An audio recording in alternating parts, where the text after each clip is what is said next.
नरोत्तम दास ठाकुर आविर्भाव दिवस की जय।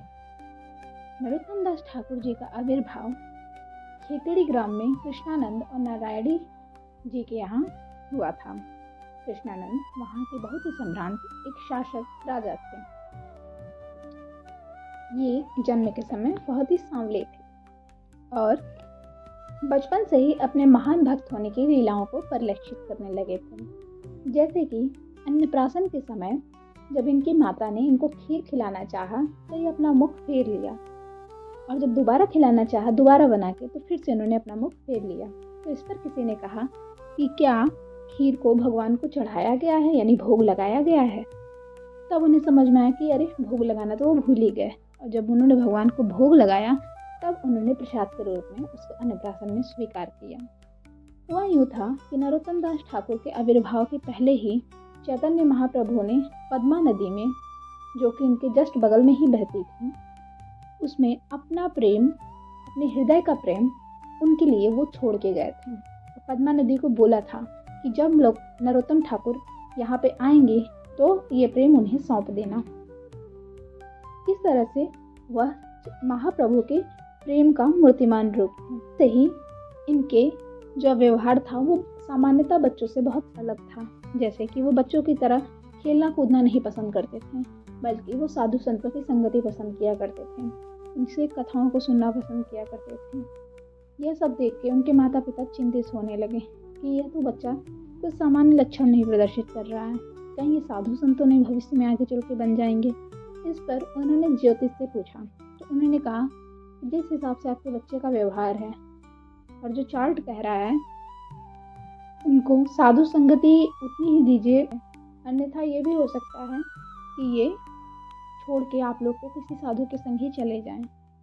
और चार्ट ये भी कहते हैं कि बगल में कोई पद्मा नदी है, कोई नदी है जहाँ इनको जाने से आपको रोकना होगा, क्योंकि अगर ये वहाँ पे चले गए तो इनका जीवन तुरंत परिवर्तित हो जाएगा। ऐसा सुनने पे माता पिता तुरंत चौकन्ने हो गए।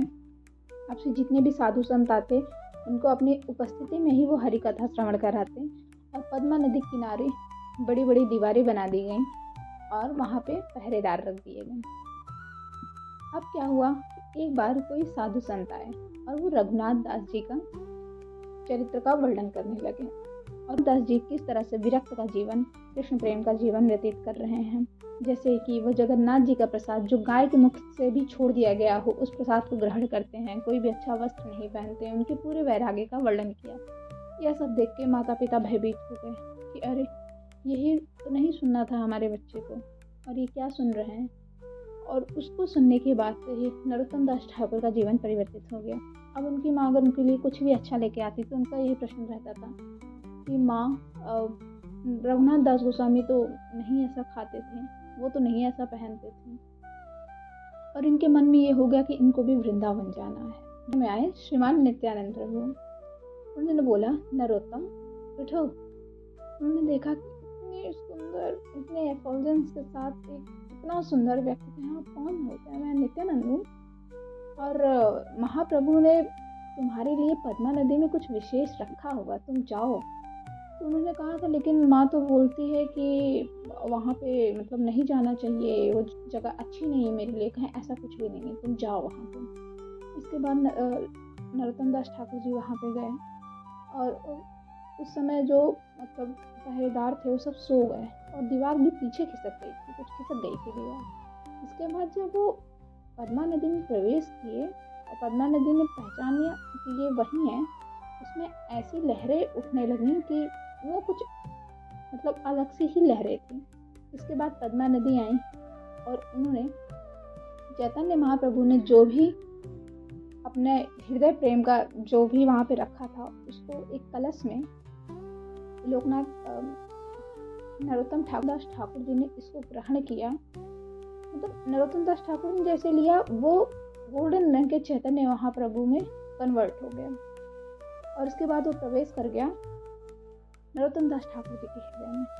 और जब ये हुआ तो वहाँ पे एक्सटेसी में ऐसी विशाल विशाल तरंगे, लहरें उठना शुरू हुई कि मतलब वो कुछ अलग ही थी, कुछ अचंभित कर देने वाली, बहुत ही विशेष थी वो।